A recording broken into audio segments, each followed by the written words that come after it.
એવી કોઈ સ્ટોરી છે ભાવેશભાઈ તમે શેર કરી શકો જેમાં એક રિયલ સ્ટોરી જે તમને ઇમ્પેક્ટ કરી ગયું એમ?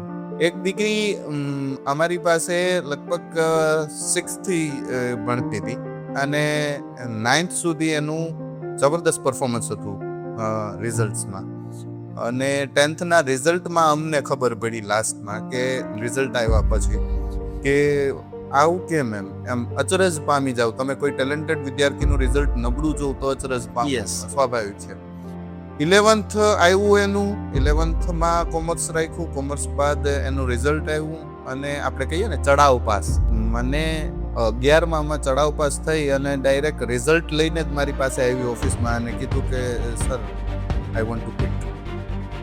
વર્ષો એ આખા 12મા દરમિયાન, વેકેશન દરમિયાન અમે એનું કાઉન્સેલિંગ કર્યું. અમે 3-4 વખત એમના પેરેન્ટ્સ સાથે એમને મળ્યા.